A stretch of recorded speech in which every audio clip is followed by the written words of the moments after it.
एकदम खुल गया सच में। मेरा अभी तक 4K में सांस नहीं। आई थिंक आप अकेले ऐसे डॉक्टर हो जिनके वीडियोस इतने ज़्यादा चल रहे हैं। देखिए, मैं आपको अगर इसके बारे में बताऊं तो पहले मैं थोड़ी सी मैंने बहुत लोगों को देखा है कि वो बार बार ये नकल्स को क्रैक करते रहते हैं, लाइक ना ऑफिस पे बैठे बैठे कुछ ऐसे करेंगे। तो मैंने ऐसे सुना है कि उसके ये करने से लाइफ कम होती है। लालू प्रसाद यादव जी, वहाँ तक आप पहुँच गए, मतलब डर नहीं लगा कभी लालू जी का कुछ नस इधर उधर हो गया होता तो? थोड़ा बहुत था तो टॉफ काम तो था लालू यादव और हाँ। बिहार के फेमस पॉलिटिशियन है, उनको हाथ लगाओ अगर कुछ हो जाए तो। एक दो ऐसे वीडियो देखी थी रोहित शर्मा की कि वो कभी शोल्डर डिसलोकेट हो गया, उसने अपने हाथ से ही ऐसे ऐसे ठीक कर दिया। तो क्या सच में ऐसा होता है? So guys, welcome back to another life-changing episode of the Viral Show. आज के एपिसोड एकदम ही अलग होने वाला है क्योंकि आज हम बात करने वाले हैं स्पाइनल हेल्थ की, जो सिर्फ आपकी हेल्थ नहीं लेकिन आपकी लाइफ क्वालिटी को भी बहुत अलग लेवल पे ट्रांसफॉर्म कर सकता है। आज मेरे साथ है डॉक्टर रजनीशकांत, जो एक world record holder, award winning physiotherapist है और स्पाइनल हेल्थ के बारे में he is an expert. He is an award winning world record holder, award winning physiotherapist और स्पाइनल हेल्थ में तो ये बंदा एकदम एक्सपर्ट है। इनके पास सारी चीजों के सॉल्यूशन है, भले वो आपका बैक पेन हो या विदाउट सर्जरी कैसे शॉर्टकट तरीके से आपको क्योर करना, ये सारी चीजों के बारे में बहुत डिटेल में डिस्कशन आज के एपिसोड में हुआ है। अगर आप एक डेस्क जॉब कर रहे हैं या तो जिम जाते हैं या तो एक हेल्दियर स्पाइन चाहते हैं तो this episode is for you. हमारी चैनल पे 90% से भी ज्यादा ऐसे लोग हैं जो कंटेंट कंज्यूम तो कर रहे, वीडियोस देख के कुछ वैल्यू ले रहे, लेकिन सब्सक्राइब नहीं करते हैं। तो एक छोटी सी रिक्वेस्ट है, सब्सक्राइब कर लीजिए जिससे हमारी टीम और ज्यादा मोटिवेट हो जाए और आपके लिए अच्छे से अच्छे गेस्ट लेके आ पाए। So without any further delay, let's dive into today's podcast with doctor Rajnishkant. आप वैसे कितने टाइम से प्रैक्टिस में हो? देखिए, मेरा ये बाई बर्थ है, अच्छा। बचपन से ही। जब मैं 6-7 साल का था तब से ही अपने फ्रेंड के ऊपर प्रैक्टिस करता हूँ। उसके बाद कोई क्रिकेट खेल रहा है, किसी को चोट आ गई, मैं ठीक कर दिया। फिर वो उनकी बातें वो गांव तक फैली, घर तक फैली, मतलब मार्केट ये सारा, मतलब आरा डिस्ट्रिक्ट में फेमस हुए। अब तक मेरी 12th की पढ़ाई हो चुकी थी। उसके बाद मैं धीरे धीरे बढ़ते गया। उसके बाद करना क्या है, किसी ने गाइड किया, क्योंकि मैं छोटे शहर से था। आरा एक छोटा सा जगह है, बिहार का छोटा, बिहार तो वैसे ही पीछे है, उससे भी पीछे आ रहा है। तो वहां से फिर मुझे किसी ने गाइड किया कि तुमको ये करना चाहिए। मैंने फिजियोथेरेपी की पढ़ाई की बिहार से ही। उसके बाद मुझे लगा कि अब इसके आगे क्या करना है।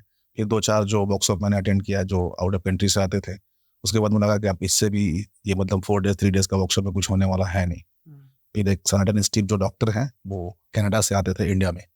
जिसका होलिस्टिक प्रॉपर एक ऑस्टियोपैथी के कोर्स ऑर्गेनाइज करता है, जिसके तहत हम लोग 3.5 years ऑस्टियोपैथी की पढ़ाई किया। अच्छा। फिर उसके बाद करने के बाद और क्या इसमें हो सकता है, फिर academic institute of chiropractic Sweden जो है, वहाँ उसके थ्रू मैंने कैरोप्रैक्टिक की पढ़ाई की। फिर उसके बाद मैं चलता रहा, फिर ये डे बाय डे अपना। सर, आपका स्टोरी सच में इतना इंस्पायरिंग है क्योंकि आप एक छोटे से गांव से आ रहे हो, आपने बताया पटना से भी कुछ किलोमीटर दूर, और वहां से आज मुंबई, और मुंबई में भी सेलिब्रिटीज तक पहुंचना, ये बहुत ही अच्छी जर्नी है। लेकिन आई एम वेरी श्योर बचपन में आपको बहुत सारे क्रिटिक्स फेस करने पड़ते रहेंगे। मतलब पहले तो ये फील्ड सिलेक्ट करना ही एक हिसाब से लोगों ने बोला रहेगा कि भाई क्या कर रहा है यार, मतलब वहां पर लोग जिनको क्लैरिटी नहीं है करना क्या, और आपने तभी से इतना नीश सब्जेक्ट सिलेक्ट कर लिया कि भाई मुझे यही फील्ड में जाना है। कैसे हुआ ये? जब देखा जाए, मैं वो बताता हूँ, ये कैरोप्रैक्टिक एडजस्टमेंट, पहले मैं पता नहीं था इस वर्ड के बारे में, तब से मैं एडजस्ट करता हूँ। जब मैं 7-8 साल का था तो अपने फ्रेंड सर्किल में जो क्रिकेट खेलते हैं, कबड्डी खेलते हैं, हमारे जो बिहार का एक छोटा सा जगह है आरा, वहाँ भी एक छोटा सा गाँव है बेगमपुर मोहल्ला, जहाँ आज से 10-1 साल बहुत सारी सुविधाएं नहीं थी। पढ़ने जाना भी हो तो बहुत हम लोग को पैदल चलना पड़ता था। आज सारी चीज़ मतलब है। तो मैं उसको बता दूँ कि वो जब 8-10 साल का था तो अपने मतलब दोस्तों के कभी खेलते खेलते में किसी को चोट आ गई पैरों में, गर्दन में, हाथों में, तो मैं ऐसे ही क्रैक करके स्टार्ट कर देता था, ठीक हो जाते थे। तो ये बात धीरे धीरे गांव, मोहल्ला, शहर सब लोग जानने लगा। और जब मैट्रिक में ही था तो बहुत सारे लोग हमारे पास आने लगे, मतलब वो पूरे मतलब डिस्ट्रिक्ट के लोग आने लगे, भाई वहाँ एक लड़का है ठीक कर देता है, हमारा लड़का है। बहुत सारे लोगों को मतलब हर एक प्रकार की बीमारियों को मैंने ठीक किया। फिर वहाँ से जैसे 10+2 मेरा हुआ, उसके बाद क्या करना चाहिए, तो मेरी फिजियोथेरेपी की पढ़ाई बिहार से ही हुई। जैसे फिजियोथेरेपी की पढ़ाई हुई तो फिर मैं ट्रीटमेंट करना स्टार्ट किया, क्योंकि आपके पास नॉलेज चाहे जितना भी हो, पब्लिकली आप ट्रीट नहीं कर सकते हो जब तक आप सर्टिफिकेट नहीं है। इसके बाद फिर मैंने, उसके बाद मुझे क्या करना चाहिए, तो और भी मैं देखा कि बहुत सारे आपके ये मैनुअल थेरेपी के बहुत सारे कोर्सेज बिहार या इंडिया में आकर के बहुत सारे ट्यूटर जो है 4 days 5 days 7 days के करा रहे हैं। तो मैं उसमें गया, इन्वॉल्व हुआ, गया देखा, तो जब तक मेरा वो यूट्यूब चैनल अपना थोड़ा बहुत व्यूअर्स चुका था। सब्सक्राइबर आ गए थे। Amazing amazing. और फिर आपने वही स्टेट के जो एक्स सीएम है लालू प्रसाद यादव जी, वहां तक आप पहुंच गए। मतलब डर नहीं लगा कभी लालू जी का कुछ ना इधर उधर हो गया होता तो? लेकिन नहीं, मैं गया, मैं मिला फर्स्ट टाइम। जो क्या हुआ कि मेरी मुलाकात उनसे हुई, उनके कोई रिलेटिव से फ्रेंड थे मेरे पास आए ट्रीटमेंट लिए। उनके फादर के थोड़ा आवाज में प्रॉब्लम था, ऐसे लाइक आफ्टर स्ट्रोक के बाद, तो उनकी आवाज क्लियर नहीं निकल रही थी। मैं ट्रीटमेंट दिया तो वो ठीक से बोलने लगे, तो उनको लगा अरे मैं अभी लाता हूँ आपको लालू जी से। लेके चले गए, मुझे डायरेक्ट मिलो भाई। मैं थोड़ा बहुत था तो टॉफ काम तो था लालू यादव, और बिहार के फेमस पॉलिटिशियन, उनको हाथ लगाओ अगर कुछ हो जाए तो फिर भी मैं बोला कि नहीं, जब ऐसे कैसे होगा, जब प्रैक्टिस है, इतने लोगों पे प्रैक्टिस ऑलरेडी कर चुका हूँ, अभी तक किसी को हर्ट नहीं किया, तो इनको कैसे हो सकता है। फिर मैंने ट्रीटमेंट दिया, ट्रीटमेंट के बाद बहुत खुश हुए। नेक्स्ट टाइम तो जब उनके ये छोटे वाले बेटे श्री तेजस्वी यादव जी हैं, वो जब बैक पेन हुआ तो लालू जी का डायरेक्ट फोन आता है, ए आ जाएगा चोर नहीं पकड़ ले, बतनिया आके देखा था। तो हम देखे वहाँ और भी बहुत सारे डॉक्टर्स थे, लेकिन हम गए थे तो डॉक्टर्स मुझे नहीं, चोर नहीं, टच मत करो, ऐसे मत करो, ये है वो है, इन्फ्लेमेशन है, ये मेडिसिन वो मेडिसिन, मुझे जाने नहीं दे रहे थे। लेकिन फिर वो तेजस्वी जी बोले कि आने दीजिए ना, अपने बारे में बताइए। मैं बताया तो फिर डॉक्टर्स को बोले हाँ नाम तो सुने हैं, आज पहली बार मिलना हो रहा है। फिर मैंने देखा है उनको कि ये प्रॉब्लम है, ऐसे ऐसे। उनका डायग्नोसिस कुछ और आ रहा था, मेरा डायग्नोसिस कुछ और आ रहा था। तब तक एक्सरे आया, तो एक्सरे आने के बाद मालूम चला कि नहीं मैं सही था। उसके बाद मैंने वो ट्रीटमेंट दिया, जो कि 2-3-4 घंटे से बेड पे थे, 5 मिनट में चलने लगे। ओ अमेजिंग ये अमेजिंग। सब सारा चीज से था, तो ये सब सारा ऐसे ऐसे होते हैं। बहुत सारे बच्चे, बहुत सारे अभी आपके, ये तो रहा इंसानों की बात।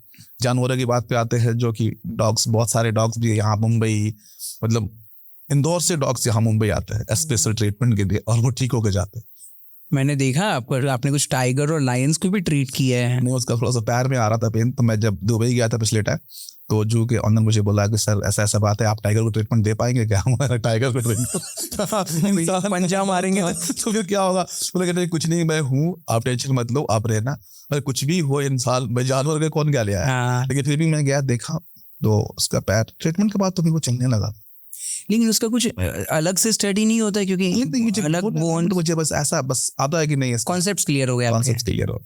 हाँ अमेजिंग। प्रैक्टिस जितना करेंगे ना उतना ज्यादा क्लियरेंस होते जाता है। हाँ करेक्ट। फिर वो बोले टाइगर हो, लायन हो, डियर हो, कोई भी हो, उसकी हड्डी सेम ही है ना सर। अगर इंसान को लेते हैं तो अगर मंकी से कंपेयर करते हैं तो लगभग सारा चीज मिलता है। मैंने चिंपांजी का भी देखा, आपने चिंपांजी को भी कुछ ठीक किया हुआ है। चिंपांजी का भी नेक मैंने एडजस्ट करा था।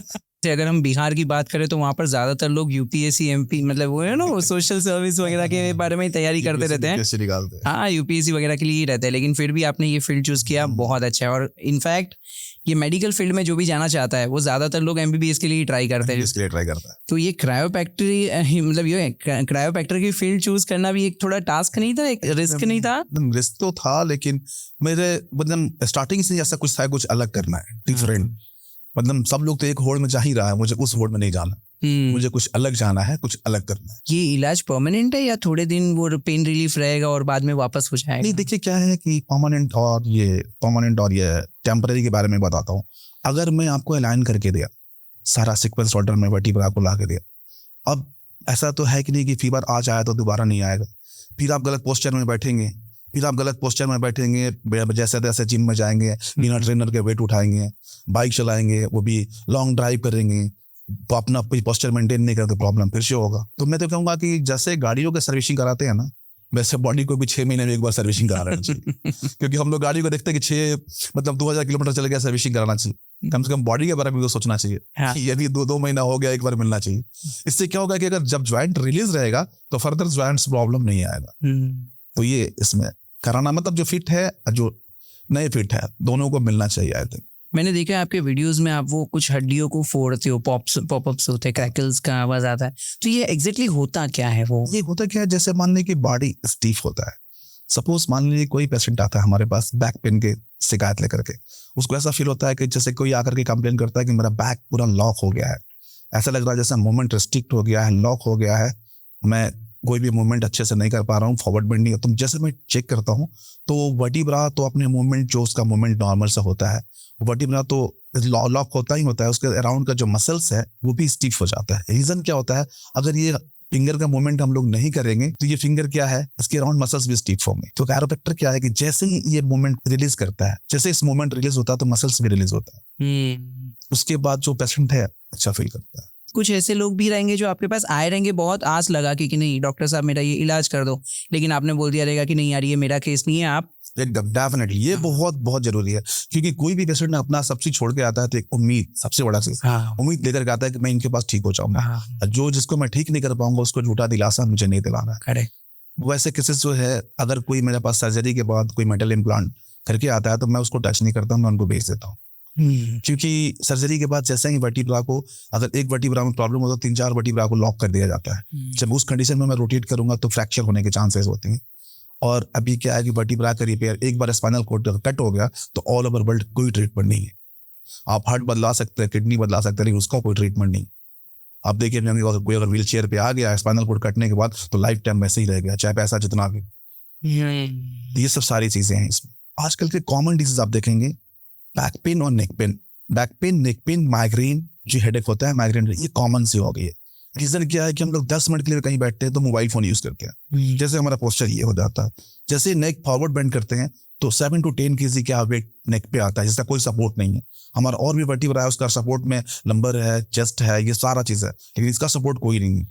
तो फॉरवर्ड बेंड करते करते चाहे हम लोग, आप देखेंगे हैवी पिल्लोस या हैवी गद्दे यूज करेंगे तो हमारे मिनिमम कोई अगर सोता है 7 to 8 आवर्स मिनिमम, तो 7 to 8 आवर्स जैसे ही हम लोग सॉफ्ट गद्दे पे सोते हैं तो हमारे स्पाइन का आकार ये हो जाता है। तो ये कहीं ना कहीं हमारे वर्टिब्रा जैसे आकार ये अडेप्ट होगा तो ब्लड वेसल्स कंप्रेस्ड होगा। उसके बाद क्या है कि जैसे नेक में अगर कहीं ब्लड कंप्रेस होगा सर्वाइकल एरिया में, तो आपके आई साइड से लेकर के ईयर से लेकर के टीथ, नोज, आपके दोनों ये हाथ, शोल्डर, फिंगर, ये सारा इससे कोरिलेटेड है। तो इसमें प्रॉब्लम होगा तो हाथों में झंझनाहट होना, सर दर्द होना, चक्कर आना, जी मचलना, उल्टी होना, नींद नहीं आना, डिप्रेशन होना, ये सब सारी चीजें सर्वाइकल से है। जैसे हम थोरेसिक वर्टिब्रा पे है, जिसको हम डोर्सल भी बोलते हैं, अगर उसमें अगर T1 से लेकर T12 तक उसमें अगर कहीं भी ब्लड वेसल्स अगर कंप्रेस्ड होता है तो आपके हार्ट से लेकर के किडनी तक सारा सप्लाई जो है इसके थ्रू ही होता है। अगर आप देख रहे हैं कॉमन सी इस समय बीमारी डिजीज क्या है, शुगर, जिसको डायबिटीज कहते हैं। तो T7 का काम है, T7 जो वर्टिब्रा होता है उसका काम है ब्लड सप्लाई करना पेनक्रियाज को। जैसे ही वो पेनक्रियाज को ब्लड सप्लाई कम करेगा या ठीक से नहीं कर पाएगा, अगर हम लोग बीमार कब पड़ते हैं, जब हम लोग प्रॉपर खाना नहीं खाते हैं, डाइट नहीं लेते हैं, बीमार पड़ते हैं, वीकनेस आने लगता है। तो वैसे ही हमारे जैसे इतने सारे ऑर्गन्स हैं, उन लोगों का क्या है, डाइट खाना हमारा ब्लड के थ्रू ही पास होता है। तो जैसे ही वो T7 पे ब्लड कंप्रेशन होता है तो उसके जैसे ब्लड वेसल्स नहीं जो सप्लाई होता है तो पेनक्रियाज अपना काम करना स्लो कर देता है। तो उसमें क्या होता है, ये इंसुलिन का सेक्रेशन बढ़ने घटने लगता है। तो डायबिटीज का कारण ये भी है। और हार्ट हमारे पूरे फुल बॉडी को ब्लड सप्लाई करता है, तो हार्ट को भी ब्लड सप्लाई करने वाला पार्ट है हमारा, क्योंकि वो भी तो उसको भी ब्लड सप्लाई करना है, तो उसको भी तो हेल्दी रहना है। तो हार्ट को भी ब्लड सप्लाई T3 होता है वर्टिब्रा थोरेसिक, वहां से हार्ट को भी ब्लड सप्लाई होता है, लंग्स को, हार्ट को, किडनी को। तो इस चीज को हम लोग मेंटेन रखेंगे। मैंने स्टार्टिंग में बोला था रीढ़ की हड्डी की सही आकार स्वस्थ जीवन का आधार। जैसे हम लोग लंबा रीजन में जाते हैं, लंबा रीजन जाते हैं, आजकल देखेंगे मोर देन 60 ईयर वाले को प्रोस्टेट की प्रॉब्लम हो जाएगी, प्रोस्टेट इनलास, यूरिन इनकॉन्टिनेंट, यूरिन होल्ड नहीं करना, यूरिन ऑटोमेटिक पास हो जाना, या सेक्सुअल डिसऑर्डर जो होता है, सारी बीमारियां, चाहे फीमेल्स में देखेंगे इरेगुलर पीरियड्स, L3 वर्टिब्रा जो उसको हम लोग करेक्ट करेंगे तो उससे ये सारे सेक्सुअल डिसऑर्डर से लेकर के ये जो मेंस्ट्रुएशन साइकिल जो है उसको भी हम लोग करेक्ट कर सकते हैं। केवल स्पाइन को करेक्ट करके 150 से 200 बीमारियों को ठीक कर सकते हैं। ये ऐसा नहीं कि केवल दर्द को ही ठीक करेंगे। और मेरा एक एक्स्ट्रा ऑर्डिनरी और है कि मैं पेरिफेरल जॉइंट्स पे भी अच्छा काम करता हूँ, और सब कैरोप्रैक्टर जो है स्पाइन पे ही काम करता है। लेकिन मेजर क्या है कि एक्स्ट्रा ऑर्डिनरी ये है कि जितने सारे fingers, nose, ear, nasal septum के भी बहुत सारे केसेस, अभी ये कुमार सानू के देखे होंगे, नाक से सांस लेने में उनको प्रॉब्लम हो रही थी पिछले 15 साल से, मैंने एक ट्रीटमेंट दिया और नाक से सांस लेने लगे। तो ये सब सारे प्रॉब्लम को हम लोग सॉल्व कर सकते हैं विदाउट मेडिसिन। मैं किसी डॉक्टर के खिलाफ नहीं हूँ, सारे डॉक्टर्स अच्छे, चाहे वो सर्जन हो, फिजिशियन हो, एलोपैथ हो, होम्योपैथ हो, डिसाइड आपको करना है कि आपको कहाँ जाना है। क्योंकि अगर मानते हैं अगर मैं एक फिजिशियन हूँ, मुझे मेडिसिन पढ़ाया गया है, तो मैं मेडिसिन के बारे में नहीं बताऊंगा आपको। अगर मैं सर्जन हूँ तो मैं सर्जरी के बारे में बताऊंगा। मैं फिजिकल थेरेपिस्ट, फिजियोथेरेपिस्ट हूँ तो एक्सरसाइज ही बताऊंगा। मैं कैरोप्रैक्टर हूँ तो एडजस्टमेंट ही करूंगा। तो डिसाइड आपको करना है कि मुझे जाना है। करेक्ट। तो यह है। और सर्जरी के मैं खिलाफ भी नहीं हूँ, बहुत सारे ऐसे केसेस है कि सर्जरी कराने होते हैं। एक थाने में ही थे, उनका एवियन की वजह से हिप ब्लॉक हो चुका था, उनका स्टेप ऐसे चलता था, मतलब नॉर्मल चल नहीं पाते थे। मेरे पास आया फर्स्ट टाइम ट्रीटमेंट देने के लिए, मैं उनको ट्रीटमेंट दिया। बातचीत करते करते करते करते कुछ मतलब उनका अपना कहानी सुना कि वो थोड़ा सा मतलब बहुत ज़्यादा अटैच हो गया, एसोसिएट हो गया उनके दर्द के साथ कि नहीं ऐसा नहीं होना चाहिए। बोले मैं देखता हूँ क्या कर सकता हूँ। फिर मैंने उनको ट्रीटमेंट दिया। ट्रीटमेंट देने के बाद में मतलब पहली बार हिप से उस टाइप से साउंड आई थी, जैसे कि मतलब डबल साउंड। मुझे थोड़ा सा मैं डर भी गया था कि डबल साउंड क्यों आया। फिर मैं उनको बोला कैसा लग रहा है आपको, लेकिन मैं तो ठीक हो गया। Amazing. वो चलने लगे। मैं बोला कि बैठिए, अरे नहीं मैं रुकूंगा ही नहीं, मुझे चलना है। अभी तो पंख मिल गए चल रहे यार। फिर मैंने उनको इवनिंग में फोन किया, मुझे लगा डबल साउंड आया कहीं ज्यादा मतलब हम तो नहीं हुआ उनके लिए। फिर उन्होंने कहा नहीं सर मैं मस्त हूँ, मुझे फोटो खींच के कि बाद इतना खुश हूँ, मेरे घर वाले पार्टी कर रहे हैं, वो मुझे एक स्केच बना करके मुझे पटना तक भेजे। स्केच बना के पटना तक भेजे, मैं उसको अपने क्लिनिक में भी लगाया हूँ। एक लेडी भी आई थी मेरे पास, उनका वीडियो अभी यूट्यूब पे वायरल है। वो 15 साल से चली नहीं थी और काफी समय तक रोती थी। वो जब मेरे पास आई ट्रीटमेंट ली और वो चलने लगी। ऐसे बहुत सारे किस्से हैं। अभी एक लड़का था 28 ईयर्स का, सारा बॉडी उसका सूख गया था, सारा बॉडी, क्रिश्चियन थे यहाँ थे मुंबई के, सारा बॉडी सूख गया था। उसकी जो भी पेरेंट्स थे मुझे बस लेकर के आए, तो मैं बोला कि इसका ट्रीटमेंट क्या देंगे। इतना मतलब 28 ईयर्स का बच्चा, ऐसा लग रहा था जैसे 5 साल का बच्चा है, ऐसे बैठा हुआ। उसके जो हाथ पैर देखेंगे तो ये तन के बराबर था। मुझे बहुत डर लग रहा था, वो कुछ बोल भी नहीं रहा था, लेकिन वो बोले नहीं सर मुझे विश्वास है कि आप टच करेंगे मेरा बेटा ठीक हो जाए। मैंने उसको ट्रीटमेंट किया। 28 ईयर्स के बाद वो फर्स्ट टाइम हेलो बोला और माँ बोला। और आज वो बच्चा ठीक तो नहीं हुआ है, लेकिन उसके हाथ पैर देखेंगे तो मोर देन 70-80% इंप्रूव हो चुका है ब्लड सर्कुलेशन की वजह से। उसका भी वीडियो यूट्यूब पे प्रेजेंट है। और एक और जब थे हमारे पटना के, उनको एक्सीडेंट के कारण वो मतलब लोअर फैमिली से थे, तो उनको ऐसे चादर में टांग करके उठा करके लेकर के आते थे 4-5 लोग। लेकिन आज वो चल रहे हैं।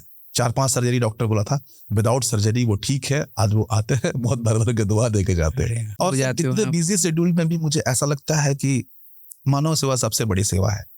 इतने बिजी शेड्यूल में मैं महीने के हर वो 1 तारीख के पटना में 100% फ्री करता हूँ, 100% फ्री करता हूँ। और यहाँ पे भी दिल्ली, दिल्ली, मुंबई, कोलकाता, कहीं भी मुझे ट्रीटमेंट के दौरान अगर लग जाता है कि पेशेंट के पास पैसा नहीं है, मुझे लगना चाहिए क्योंकि आजकल की दुनिया में सब गरीबी है, मुझे लगता है कि इसको हेल्प करनी चाहिए, मैं उसका ट्रीटमेंट भी फ्री करता हूँ। इनफैक्ट जाने के लिए किराया भी देता हूँ। जैसे आपने बताया बहुत करेक्टली कि अगर समझो कुछ चलने में दिक्कत आ रहा है या सीढ़ी चढ़ने में दिक्कत आ रही है, तो वो लोग एडजस्ट कर लेंगे कि हाँ यार ठीक है, उम्र हो गई है, ये तो होता है। लेकिन कभी उनको सिलेक्ट करना चाहिए कि नहीं यार अभी जाके आओ। अगर आपको बैक पेन हो रहा है, सपोज आपके हैंड में वीकनेस आ रही है, नेक पेन हो रहा है, चक्कर आ रहा है, तो एक बार जाकर के एडवाइस लेनी चाहिए ये क्यों हो रहा है, ताकि उस प्रॉब्लम को, अगर आप अभी प्रॉब्लम 10% पे है तो 10% भी रोका जा सके। क्योंकि बीमारी को आप जितना ही छिपाएंगे वो और बढ़ते जाएगा। जो अभी हो सकता है कि जैसे लोग, बहुत सारे लोगों का क्वेश्चन आता है कि सर कितने सेशन में ट्रीटमेंट हो जाएगा मेरा ठीक, तो मेरा 80-90% पेशेंट 3 ट्रीटमेंट में ठीक हो जाता है। बाकी और जो रहा मोर देन 20% पेशेंट ऐसे होते हैं जो डिपेंड करता है उनके बीमारी के ऊपर। अब कंप्रेशन है तो कितना है। अब सपोज एक छोटा सा पेट दर्द सबको होता है, किसी को भूख से होता है, खाना खाता है, पेट दर्द ठीक हो जाता है, किसी को एसिडिटी से होता है, गोली लेता है ठीक हो जाता है, किसी को अल्सर होता है 1 महीना मेडिसिन चलता है, किसी को कैंसर होता है जिंदगी भर मेडिसिन चलता है। वही हमारे कैरोप्रैक्टिक का भी है, कंप्रेशन कितना है। अब जैसे एंक्लोजिंग स्पॉन्डिलाइटिस एक हमारे जब होता है कि ब्लड में आर्थराइटिस, उसमें कहते हैं ब्लड पूरा फ्यूज, मतलब जितने सारे वर्टिब्रा फ्यूज होने लगता है। तो वो क्या है कि अभी स्टार्टिंग में 20 ईयर्स का पीरियड होता है उसका, 20 ईयर में बॉडी को जितना स्टिफ करना होता है कटेगा, उसके बाद दुनिया का कोई डॉक्टर उसको ठीक ही नहीं कर सकता। तो उसमें क्या है, जैसे कि मैं अपने बारे में बता रहा हूँ, जो फ्यूज हो गया है उसकी तो गारंटी नहीं कि कितनी ओपन हो सकती है, लेकिन जो नहीं फ्यूज हुआ है उसको बचाया जा सकता है। और एवरी 6 मंथ 3 मंथ्स पे अगर विजिट करेंगे तो उनको आगे जाने वाला जो जॉइंट स्टिफनेस है वो नहीं होगा और वो प्रॉपर बन जाए। तो ये ट्रीटमेंट पैटर्न है, डिजीज के ऊपर डिपेंड करता है सेटिंग कैसा हो। आजकल बहुत ज्यादा ट्रेंडिंग में चल रहा है वो, कुछ आपको वीडियो मैंने देखा था वो कि पेट से गैस भी आप निकाल सकते हो, मतलब वो है क्या बीमारी, क्या है वो? देखिए वो क्या है कि हमारा गैस बनने का रीजन क्या है। पहले तो देखा जाए तो गैस का इलाज आप खुद कर सकते हैं, और नहीं तो गैस का इलाज इस दुनिया में है ही नहीं। 2 चीज नहीं है का मतलब है कि अगर आप टाइमली नहीं खाएंगे, टाइमली नहीं सोएंगे तो गैस का इलाज दुनिया में कोई नहीं कर सकता है। तो सबसे अच्छी चीज है कि आपको मॉर्निंग का जो ब्रेकफास्ट है कभी स्किप नहीं करना है, और रात का जो डिनर है वो कभी हैवी नहीं लेना है। ये 2 चीज करेंगे तो गैस से बच सकते हैं। और बाकी जो मेरा जो आप देख रहे होंगे वीडियो इस समय, लोगों को लगता है कि पेट से कौन सा साउंड आने वाला है। तो पेट से मैं बता दूं कि मसल्स का पॉपअप साउंड आता है। जैसे मसल्स और ऑर्गन का अटैच होता है, उसको हम अलग करते हैं तो मसल्स और ऑर्गन का साउंड आता है। तो उससे क्या होता है कि वो विसरल मैनिपुलेशन है, विसरल मैनिपुलेशन इन ऑस्टियोपैथिक टेक्निक। वो हम लोग बताया गया है कि इंटरनल ऑर्गन जितने हमारे पेट के, स्टमक, जैसे आपके पेनक्रियास हो गए, डिओडेनम हो गए, आपके ये गॉल ब्लाडर हो गया, लीवर हो गया, वो सब सारे चीज़ों क्या होता है, स्मॉल इंटेस्टाइन, लार्ज इंटेस्टाइन, कहीं ना कहीं क्या होता है गलत खान पान, गलत उठने बैठने से वो स्लो हो जाता है। तो हम लोग करते क्या है उसमें ऑस्टियोपैथी टेक्निक से सारे ऑर्गन को एक्टिवेट करते हैं। और एक्टिवेट करके आप पुराने जमाने में देखे होंगे कि दीप जला करके नाभि पे, जिसको हम लाइकस कहते हैं, वहां रख करके सॉकिंग ट्रीटमेंट हम लोग दादी वालों को देती थी। जो ऐसे वो कपूर जला करके फिर सॉक करके पूरा एक जगह लाता था मसल्स को, जितनी सारी आते रहती थी एक जगह ला करके सॉक करके नाभि को बैलेंस करना, क्योंकि नाभि बैलेंस रहेगा तो बहुत सारे बीमारियों से हम लोग दूर रहेंगे। तो अभी वही ट्रेंडिंग में चल रहा है और मेरा ट्रीटमेंट ये है, वो सारे जो लार्ज एरिया जो है नाभि के अराउंड, उसको एडजस्ट करके मैं उसको ट्रैक कर देता हूँ। जैसे पॉपअप साउंड आता है सारा मसल्स आके एडजस्ट हो जाता है। और वो पेशेंट जब कहेगा कि मुझे ब्लोटिंग हो रही थी, गैस हो रही थी, हैवी लग रहा था स्टमक, वो मुझे ठीक है, जो मोशन क्लियर नहीं आ रहा था वो ठीक है, आईबीएस के प्रॉब्लम था, बार बार मोशन लग रहा था, वो भी ठीक है। ये सब सारा मतलब 20-25 साल पुराना जो है सारे लोग आए और ठीक होकर के गए। मुझे बताइए कि क्या क्या गलतियां आमतौर पे लोग करते हैं जिसकी वजह से वो बीमार होते हैं और आपके पास आते हैं? आप बता दोगे तो लोग। हाँ एकदम डेफिनेटली, क्योंकि ये बचाव ही है।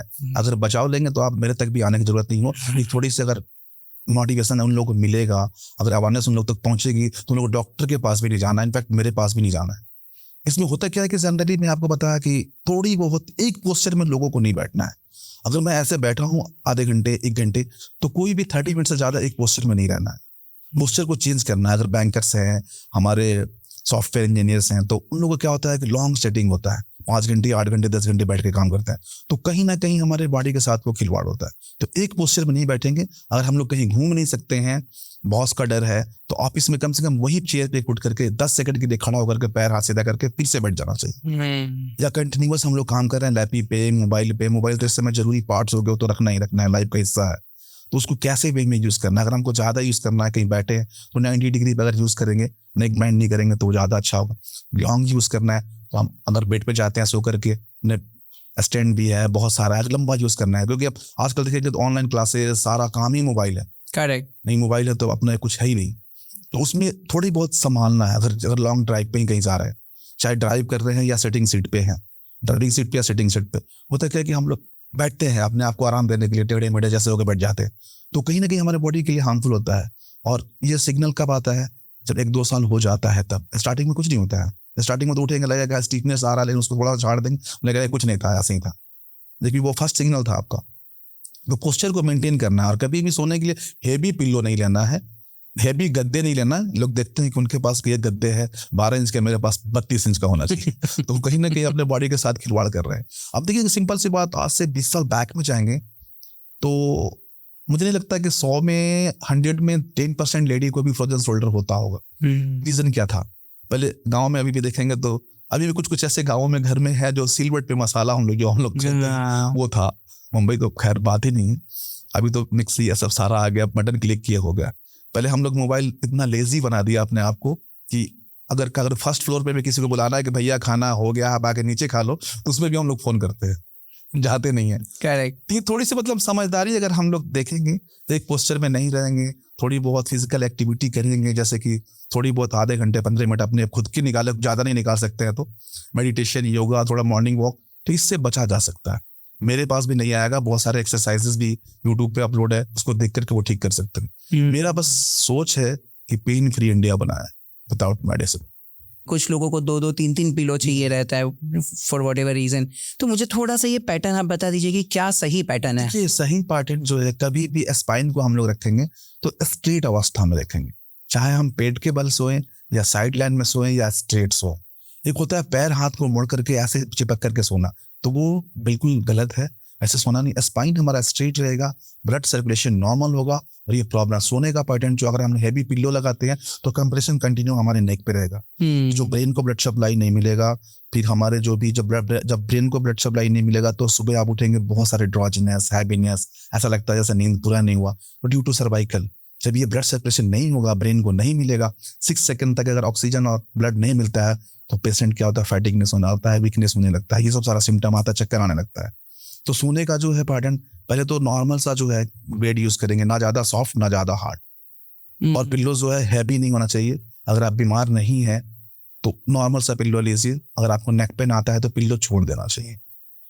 अगर मार्केट में बहुत सारे सर्वाइकल पिल्लो ऐसे, वैसा कुछ नहीं होता है, क्योंकि हम लोग अगर एडवाइस भी करते हैं कि थोड़ा सा पतला थिक पिल्लो लो, तो वो क्या करते हैं, रात में लपेट कर गोल करके उसको सो जाते हैं, तो वो कहीं ना कहीं प्रॉब्लम और बढ़ जाता है। ऐसे कंडीशन में अगर हम लोग नहीं लेंगे तो ज्यादा अच्छा होगा। करेक्ट। बहुत लोगों को अर्ली डेज में ही, अर्ली एज में ही प्रॉब्लम तो होता होगा, लेकिन शायद वो लोग, जैसे आपने बताया कि वो कुछ जुगाड़ करके हाँ यार ठीक है चलो चल रहा है, लेकिन वो धीरे धीरे करके बढ़ता रहेगा और वो एज पे आके, अगर देखा जाए परसेंटेज वाइज तो 25 to 35 के जो एज वाले हैं वो 60 to 70% पेशेंट, ये 60% के आसपास, 25 to 35। करेक्ट। क्योंकि उन लोग क्या होता है कि पहले तो 20-21 साल तक समझ में नहीं आता करना क्या है, 25 साल के बाद होता है कि उसको कुछ दिख रहा है, मुझे भी वैसा बॉडी बनाना है। उसके बाद क्या होता है कि 25 से जो 30 साल होता है स्ट्रगल पीरियड होता है, उसमें लोग स्ट्रगल करते हैं कि मुझे करना क्या है, चाहे जो भी जॉब मिले, जैसे भी जॉब मिले, वो अपने मतलब बॉडी को छोड़ करके मतलब पहले अपने फाइनेंशियल को ठीक करने में लग जाते हैं। उसमें क्या होगा, अपना फिजिकल को नहीं देख पाते हैं, तो ये सब प्रॉब्लम ज्यादा होने की चांसेस होती है। उसके बाद 40 to 50 वाले तो कम होते हैं, क्योंकि उनका माइंड सेट हो जाता है कि अगर मुझे थोड़ी बहुत पेन है तो बच्चों के लिए बचा कर रखते हैं, थोड़ी बहुत पेन को बेर करते हैं। फिर उसके बाद जो 60 से 70 वाले हैं तो उनको हेल्प करते हैं क्या 50 वाले, कि हमारे पापा को कोई प्रॉब्लम नहीं हो, मेरे दादाजी कोई प्रॉब्लम नहीं हो, उस कंडीशन में। तो ज्यादा अगर देखा जाए 25 to 35 के बीच के होते हैं। सर ये स्पाइन रिलेटेड जो प्रॉब्लम्स होता है, मुझे जस्ट थोड़ा डिटेल में बताइए कि आप उसे किस तरीके से ट्रीट करते हो और उसके रिजल्ट्स क्या क्या आते हैं। देखिए, जैसे मान लें कि स्पाइन स्टार्ट होता है C1 से लेकर के कॉर्टेक्स तक जाता है, सिंपल सी भाषा बताया जाए तो स्पाइनल कॉर्ड जो है, वर्टिब्रा जो है, उसके से मैं पहले ही बताया था कि उससे सारे ब्लड वेसल्स हमारे बॉडी को पास होते हैं, सर्वाइकल से, ये अपर पार्ट आपका हेड से और दोनों हाथों का। थोरेसिक जो है ये इंटरनल जितने ऑर्गन है वो, लंबर जो है इंटरनल ऑर्गन, कॉर्टेक्स जो है लेग लेंथ, ये सब सारे जो प्रॉब्लम है, तो इसको हम लोग करेक्ट करेंगे, ब्लड फ्लो नॉर्मल होगा, तो इससे रिलेटेड जो भी प्रॉब्लम आने वाला होगा वो नहीं आएगा। जैसे सबलक्सेशन होगा कहीं भी स्पाइन में, या मिस अलाइन होगा, मिस अलाइन होगा, जैसे वर्टिब्रा, जैसे हम सीक्वेंस वाटर में सारे लोग खड़े होते हैं, वैसे ही हमारे सीक्वेंस वाटर में वर्टिब्रा भी होता है। अब ये वर्टिब्रा होता है कि कभी कोई कारण से, बैड पोस्चर के कारण कभी भी ये वर्टिब्रा क्या होता है, सेक्रलाइज हो जाता है। अब ये नॉर्मल था, पहले नॉर्मल स्पेस था, इसके अराउंड ब्लड वेसल्स पास होते हैं। अब जैसे ये कंप्रेस्ड हुआ तो कहीं ना कहीं ब्लड वेसल्स भी कंप्रेस्ड हो गए। तो ये कैरोप्रैक्टिक के थ्रू क्या है कि अलाइन करने के बाद इसको हम जो सबलक्सेशन, जो फेसस ज्वाइंट जो होते हैं उसको रिलीज करते हैं। जैसे ही फेसस ज्वाइंट रिलीज होता है तो ब्लड फ्लो नॉर्मल होता है और वो प्रॉब्लम खत्म। सर आज ज़्यादातर लोगों का डेस्क जॉब है, ऑफिस में बैठे बैठे ज़्यादा काम रहता है, तो कुछ ऐसी प्रैक्टिकल टिप्स दीजिए जो शायद वो कॉर्पोरेट लाइफ में काम करने वाले लोगों के लिए भी काम लगेगी और फ्यूचर में उनको प्रॉब्लम्स ना हो। एकदम डेफिनेटली, मैं इसमें ये बताना चाह रहा था कि जो भी किसी को लॉन्ग सिटिंग वाली जॉब है, बैंकर्स की ले लो आप, या सॉफ्टवेयर इंजीनियर्स, या और भी बहुत सारे जो ऑफिस बॉयज है जो बैठ कर काम करते हैं, तुम लोग को आप देखेंगे, आप भी अगर बैठ जाएंगे 1 घंटे तो बैठने के बाद ऐसा लगता है जैसे पोस्चर को चेंज कर नहीं करते हैं, लेकिन जो वर्कलोड रहता है तो हम लोग नहीं कर पाते हैं। तो वैसे लोग कहेंगे थोड़ी बहुत समय निकालेंगे, 1 घंटे 45 मिनट से ज्यादा एक पोस्चर में नहीं बैठना है। अगर आप कहीं जा नहीं सकते हैं तो वहां खड़ा होकर के पैर हाथ सीधा करके फिर से बैठ जाएंगे, ताकि ब्लड फ्लो जो कहीं अगर ब्लॉक हो रही थी, हमारी हिप के थ्रू नीचे नहीं जा रही थी, फिर से जाना शुरू हो जाए और सारा जो ब्लड फ्लो नॉर्मल होगा, तो फिर वो फर्दर प्रॉब्लम नहीं करेगा इन फ्यूचर। तो ये थोड़ी बहुत मेंटेन करेंगे तो सारा चीज से दूर रहेंगे। सर इसमें बहुत सारे लोग ये डेस्क जॉब में गलती भी करते रहेंगे शायद, लाइक लोग उठते हैं जस्ट ऐसे ही, जो उनको ऐसे एकदम टाइट से हाथ मोड़ देते हैं, तो उसका सही तरीका क्या होता है, मतलब एक्सरसाइज करने का? अगर जिनको देखिए, मैं आपको पहले ही बताया कि जब नॉलेज नहीं रहेगी तो बॉडी को हार्म पहुंचेगा।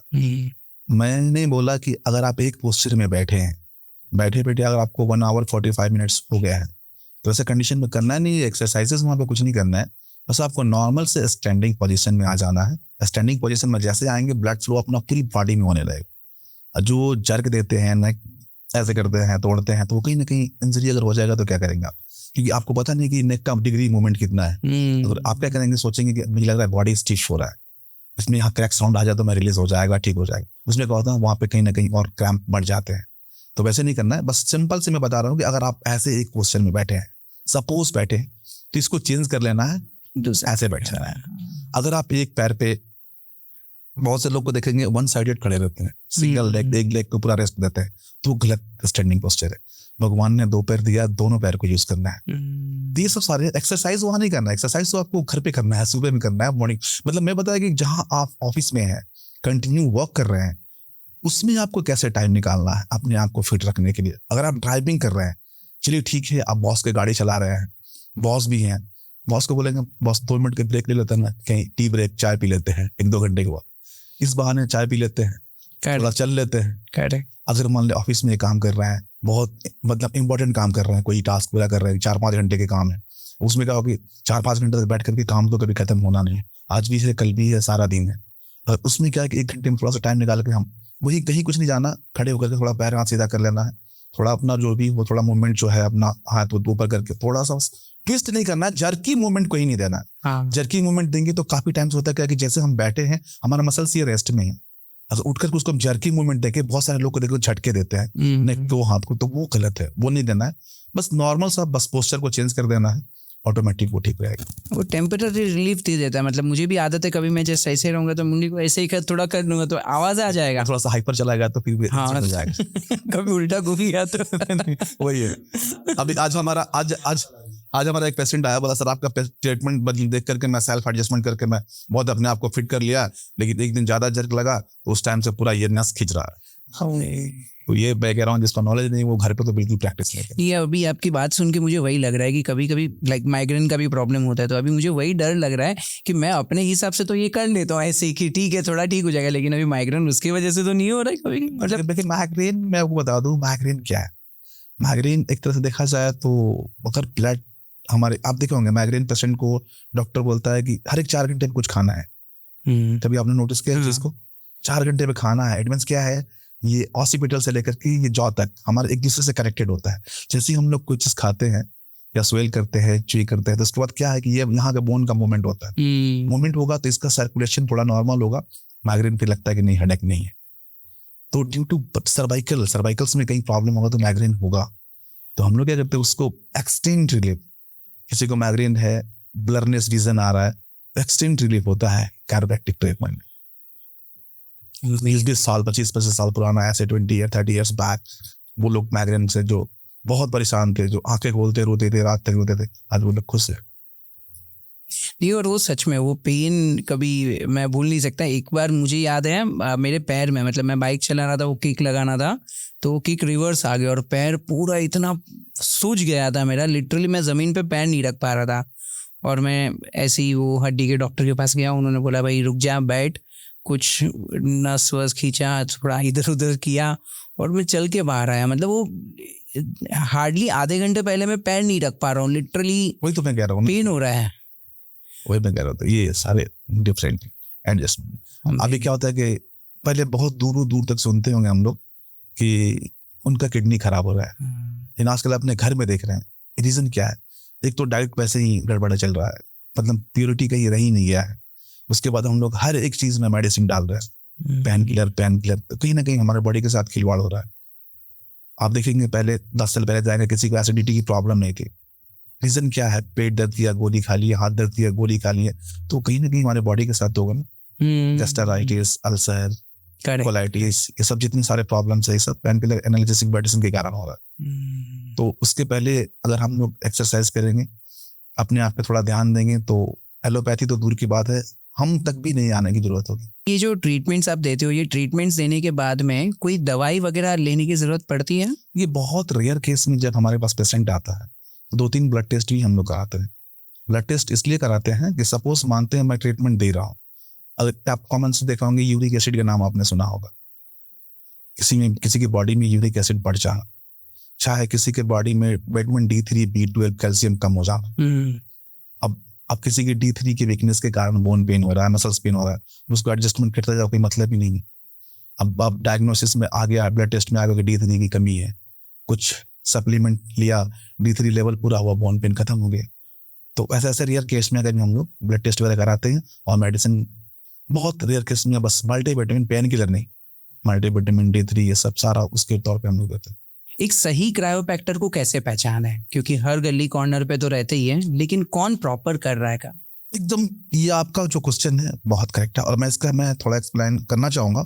सबसे ज्यादा कीमती आज के डेट में हमारी बॉडी ही है, तो किसके हाथों में देना है, ये राइट डिसीजन आपको लेना ही होगा। और ये इसके पीछे जड़ा सा भी कतई मतलब जो होता है ना कि कॉम्प्रोमाइज नहीं करना है। तो आप देखे होंगे कहीं ना कहीं किसी के पास जाते होंगे तो शायद सोशल मीडिया के थ्रू या किसी को रिकमेंडर्स के थ्रू जाते होंगे, तो आपको ये पता चलेगा कि वो उसकी एक्सपीरियंस क्या है और उसकी वर्क क्या है। ये जॉइंट क्रैक कर देना कैरोप्रैक्टिक नहीं है, इसके पीछे क्या है ये जानना बहुत जरूरी है।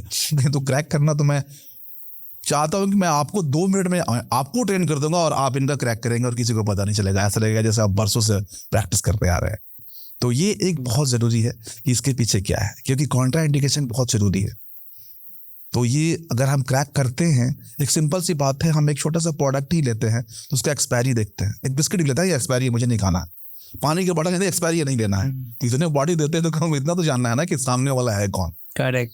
तो ये बहुत सारे आजकल के समय है, सोशल मीडिया पर सारी जानकारी अवेलेबल है, चाहे वो उनके वेबसाइट हो चाहे कुछ हो, सारे अपने डिटेल्स दिए रहते हैं, उसको हम देख करके जा सकते हैं। बहुत सारे रिव्यू का जमाना है, क्या है उनके पेशेंट का रिव्यू क्या है, उसके थ्रू हम जा करके ट्रीटमेंट ले सकते हैं। क्रैक करना कैरोप्रैक्टिक ट्रीटमेंट नहीं है, सही पर्सन को चूज करना, सही ट्रीटमेंट लेना ये कैरोप्रैक्टिक है, और पेशेंट को बिना हार्ट पहुंचाए ट्रीटमेंट करना, बीमारियों को दूर करना ये कैरोप्रैक्टिक है। सर जैसे एमबीबीएस के लिए कोई एक डिग्री है, कोई यूनिवर्सिटी है जो उसे अप्रूव करता है कि हाँ you are a certified doctor या you are certified chartered accountant, क्या कोई ऐसी हमारे में भी संस्था है जो हमें सर्टिफिकेट? इंडिया में अभी कैरोप्रैक्टिक का कोई कोर्स का ऐसा कुछ नहीं है। ओके। ये आउट ऑफ कंट्री जब जाएंगे, यूएसए जाए, इंग्लैंड जाए या कनाडा जाए, तो उधर हम लोग 10+2 करके बायो जाते हैं, तो ये 5 ईयर के कोर्सेस है, 5 और 6 मंथ का, 5 और 6 मंथ का। उसके बाद अगर फिजियोथेरेपी करके जाते हैं तो 2 ईयर्स 2.5 ईयर्स में हो जाता है। तो ये सारे हैं। और बाकी इंडिया में अभी कैरोप्रैक्टिक का कुछ नहीं है। अभी ऑस्टियोपैथी का सीरीज रविशंकर जी महाराज अभी उड़ीसा में किए हैं, तो वहाँ बहुत सारे बच्चे जा रहे हैं, ऑस्टियोपैथी कर रहे हैं। क्रायोप्रैक्टर और फिजियोथेरेपिस्ट को मेन स्ट्रीम डॉक्टर्स नहीं माना जाता है, मेन स्ट्रीम डॉक्टर नहीं माना जाता। ऐसा क्यों? ऐसा क्योंकि जैसे मान लें कि यहाँ अभी देखा जाए तो फिजियोथेरेपी का कोई काउंसिल नहीं है, जैसे और सब सारे मतलब मेडिकल अप्रूव जो कोर्सेज उसके काउंसिल हैं, इनके काउंसिल नहीं है। काउंसिल नहीं है तो ऐसे लोगों में कहते हैं कि आप डॉक्टर नहीं लगा सकते। जब काउंसिल है ही नहीं, जब किसी ने उसको अप्रूव किया ही नहीं, तो डॉक्टर आप लगा भी सकते हैं, नहीं भी लगा सकते, कोई मतलब ही नहीं। देखा जाए तो कैरोप्रैक्टिक बहुत टफ है और इसका एडमिशन प्रोसीजर भी बहुत टफ है। एडमिशन बहुत आसानी से नहीं मिलता है और इसके फी भी देखेंगे तो एमबीबीएस से काफी हाई है। अगर आप जनरली अगर बैचलर डिग्री करने जाएंगे कैरोप्रैक्टिक आउट ऑफ कंट्री में, तो मिनिमम हमारे 25 से 30 लाख रुपए सालाना खर्चा आता है। मतलब एक कैरोप्रैक्टिक कोर्स करने में हम जो ये केवल कोर्स फी में बता रहा हूँ, मतलब 1.5 से 2 करोड़ रुपए लग जाते हैं। प्लस रहना खाना वो अलग चीज, इंडिया में तो है नहीं। तो मुझे नहीं लगता कोई अगर बच्चा अगर एंट्रेंस निकाल लेता है तो इंडिया में इतने पैसे खर्च होते हैं एमबीबीएस करने में। अपना एक अलग सबका अपना होता है ना कि मैं करना क्या चाहता हूँ। कोई एमबीबीएस करके खुश है, कोई बीएमएस करके खुश है, कोई कुछ भी करके अब जो जैसे है कर रहा है। कोई करने वाला जो सॉफ्टवेयर इंजीनियर भी बन गया है, बीटेक कर लिया, वो नहीं कमा रहा है, एक टैली कोर्स करके उतना ज्यादा पैसा कमा रहा है, उतना अपनी योग्यता के ऊपर डिपेंड करता है। एक क्रायोप्रैक्टर महीने का कितना कमा सकता है? उसका कोई मतलब फिक्स नहीं है, उसके काम के ऊपर डिपेंड करता है वो कितना करना चाहता है। लेकिन बेसिकली देखा जाए तो कोई कंटिन्यूअस 30 डेज काम नहीं कर सकता है, क्योंकि इसमें फिजिकल एफर्ट लगता है। प्रेस्क्रिप्शन लिखना नहीं होता है, अपना फिजिकल एफर्ट देना होता है पेशेंट के साथ। वो सारा फिजिकल एफर्ट कोई कितना लगा सकता है, 20-30% देखेगा। अगर एवरेज ऑन एन एवरेज जो अपना फी डिसाइड करेगा उसके हिसाब से होगा। तो इसमें कोई लिमिट नहीं है। सही बात है। खाली एक ये लिमिटेशन आ जाता है हमारा कि हमें प्रेजेंट रहना पड़ेगा, हमें प्रेजेंट। ये कोई एक बिजनेस के तौर पे तो हम कर नहीं सकते कि ठीक है हमने लोगों को रख लिया। हमारी प्रैक्टिस अच्छा है, अगर हम 4 और थेरेपिस्ट को रख लेंगे तो जो मेरा फेस वैल्यू देख के आएगा वो मेरे से ट्रीटमेंट लेगा, चाहे वो मेरे से अच्छा क्यों ना हो। करेक्ट। ये ऐसे कुछ होता है। टेक्नोलॉजी जो इतनी आजकल डेवलप हो रही है, ऑटोमेटिक मशीन्स आ रही है सब मसाज करने के लिए या बोन्स ठीक करने के लिए, तो ये टेक्नोलॉजी एक हमारे लिए ब्लेसिंग है या वो एक लोग गलत प्रैक्टिस कर रहे हैं? कहीं ना कहीं अगर देखा जाए तो हमारे लिए ब्लेसिंग नहीं है, हमारे बॉडी के लिए नुकसानदायक है। रीजन क्या है, एडवांस जितना होते जा रहा है उतने हम लोग लेजी होते जा रहे हैं। कुछ दिन में ऐसा आने वाला है कि हम लोग को खाना भी कोई मुंह में खिलाएगा और हम बैठ के खाएंगे। तो यही रीजन है कि हम लोग लेजी होते जा रहे हैं और 10 प्रकार की बीमारियां आते जा रही है। पहले आप देखे थे कोई 20 साल का लड़का को हाइपरटेंशन की प्रॉब्लम होती थी, लेकिन अब हाइपरटेंशन की प्रॉब्लम हो रही है। रीजन क्या है? फिजिकल एक्टिविटी बिल्कुल नहीं है, टेक्नोलॉजी। पहले हम लोग आउटडोर गेम खेलते थे, लेकिन हम लोग गेम खेलते हैं लेकिन इंडोर खेलते हैं। क्रिकेट भी खेलते हैं तो इंडोर खेलते हैं, तो कहीं ना कहीं हमारे फिजिकल एफर्ट नहीं लग रहे तो प्रॉब्लम तो होगा ना। ये सब टेक्नोलॉजी का साइड इफेक्ट है, कहीं फायदा है तो नुकसान भी है। अगर मोबाइल से हमारे, चलो भाई बहुत सारे लोग हैं कि मोबाइल के बिना नहीं चल सकते हैं। अब मेरा बिजनेस है, यूट्यूब चलाना, ये सब करना मेरा बिजनेस है। अब उसको गलत तरीके से यूज करे, कुछ काम है नहीं फिर भी 5-5 घंटे बैठ के वीडियो देखे, क्या मतलब? तो अब आपको चूज करना है इसको वरदान बनाना है या अभिशाप बनाना है, सही वे में यूज करना है या कैसे यूज करना है। तो आपके ऊपर सारे चीज है, आपके ऊपर डिपेंड है। अगर आपको अच्छे ले जाना है अच्छे वे में ले जाइए, बुरे वे में ले जाना है वैसे ले जाइए। तो ये सारे है।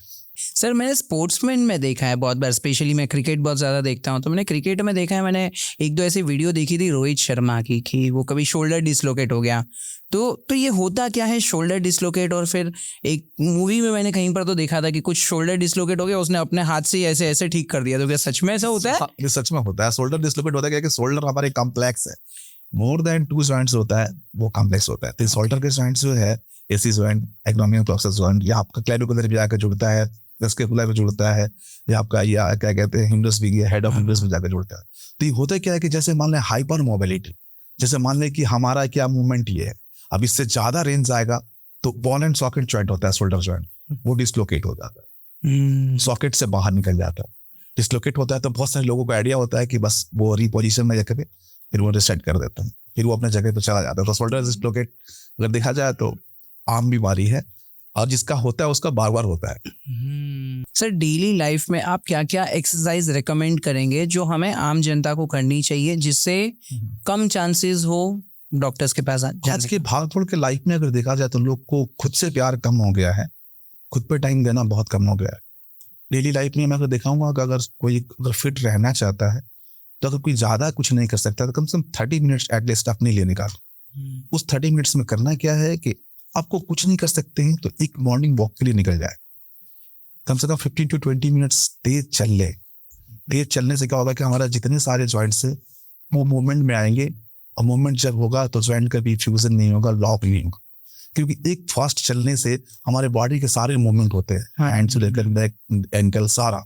तो एक चलना एक है, उसके बाद का चीज है थोड़ी बहुत वार्म अप एक्सरसाइजेस, थोड़ी बहुत कार्डियक एक्सरसाइजेस, और भी थोड़ी बहुत है अपना योगा मेडिटेशन। अगर टाइम है मैं तो कहूँगा कि 30 मिनट्स मिनिमम है, मतलब 90 मिनट्स के आसपास, 1.5 ईयर अगर न्यू निकालता है उसका लाइफ ऐसे ही 10 साल बढ़ जाएगा और इसे प्रॉब्लम होगा नहीं। थोड़ी बहुत कुछ ज़्यादा टफ एक्सरसाइज करना भी नहीं है। आजकल तो जो भी दोस्तों का जमाना है, 2 दोस्तों के साथ निकल लिए, टहल करके आ गए। बहुत सारे, अब तो कुछ ऐसा ढूंढना भी नहीं कि कोई टीचर है तो मुझे सिखाए। अभी सोशल मीडिया का जमाना है, फेसबुक, व्हाट्सएप, कहीं भी हो, मुझे बैक पेन हो रहा है, कोई एक्सरसाइज भेजना, कोई दोस्त ही भेज देगा, उसको 10 मिनट कर लेना है। माइंड रिलैक्सेशन कुछ ऐसा कुछ है, कर लेना है। तो ये सब छोटी छोटी, मतलब थोड़ी बहुत सुबह का जो टाइम है अपने लिए रखेगा साहब, तो प्रॉब्लम नहीं होगा। मैं जस्ट गूगल पे सर्च कर रहा था कि लोगों के मन में क्या क्या मिथ्स हैं फिजियोथेरेपी को लेके, तो मैं मिथ्स को रीड करूंगा। आप मुझे बताइएगा कि ये सच में मिथ है या ये सच है, थोड़ा उसका एक्सप्लेन करिएगा। तो लोगों के मन में डर रहता है कि फिजियोथेरेपी जो है ना वो सिर्फ इंजरीज के टाइम पे ही काम लगता है। ऐसा नहीं है, बिल्कुल ये गलत मिथ है। ये है कि फिजियोथेरेपी जस्ट लाइक आपका बॉडी, कैसे आपको रहना है, कैसे चलना है, फिजियोथेरेपी एक अच्छा गाइडलाइन देते हैं, और अपने आप को फिट रखने के लिए उनकी जो एडवाइस है बहुत जरूरी है। लोगों को एक और डर रहता है कि स्पाइनल मैनिपुलेशन जब भी करते हैं ना तो बहुत ज्यादा डेंजरस होता है, एक बार आप गए ना तो आपको बार बार जाना पड़ेगा। नहीं, ऐसा कुछ नहीं है, ये एडिक्टेड कुछ नहीं है।